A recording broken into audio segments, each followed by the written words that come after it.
On ne peut pas offrir une bonne expérience client si les employés ne vivent pas, eux, une bonne expérience. C'est pas possible. Il y a 79% des gens qui ne vont pas recommander leur entreprise. On est tout le temps en train de chercher à l'extérieur où sont les problèmes. Donc on va dire, c'est la génération Y, Z qui change, qui n'aime plus la hiérarchie, qui n'aime plus l'autorité. Quand on commence à travailler dans une entreprise sur la question d'expérience client, on se rend compte que soit l'entreprise n'a pas de vision, soit elle a une vision qui est inchangée depuis 30 ans. L'autre mot tabou, c'est le problème.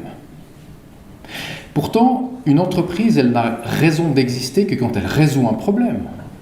Et donc, si on refuse de parler du mot problème, comment est-ce qu'on veut identifier notre mission ? Ça, c'est la première chose. Quels sont les problèmes de nos clients ? Dans les jeunes entreprises, elles savent quels problèmes elles veulent résoudre, en principe. Il y a encore des exceptions. Mais en principe, c'est le cas, parce qu'on a des fondateurs qui, à un moment donné, se sont levés et se sont dit « j'ai envie de résoudre un problème ». Et dans les entreprises traditionnelles, malheureusement, on a parfois perdu un tout petit peu la vision du problème qu'on voulait résoudre. Saint-Exupéry disait « si vous voulez construire un navire, il faut donner le désir de la mer ». Les employés, les gens que vous allez engager adhèrent à vos valeurs, adhèrent à votre raison d'être, à pourquoi vous existez. Eh bien, ils auront envie de travailler avec vous. Et je pense qu'aujourd'hui, il y a énormément de gens dans les entreprises qui soit n'adhèrent pas, soit ne comprennent pas pourquoi l'entreprise existe, quel problème elle résout.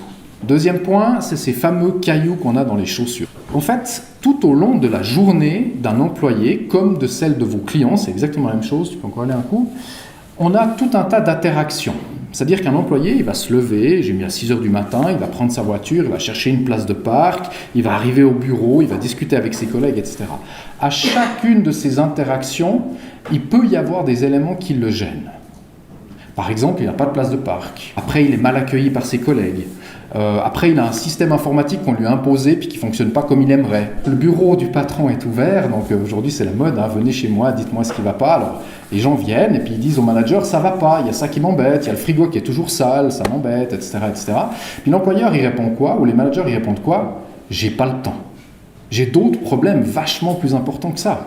Et du coup, ces petits cailloux restent dans les chaussures. Et ils en ont marre qu'on leur dise, venez m'en parler, mais j'ai pas le temps pour t'écouter.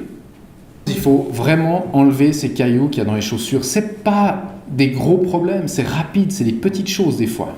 Troisième point, c'est la virtuosité. Si on veut devenir des virtuoses dans nos entreprises, ça veut dire qu'on doit se permettre de tomber.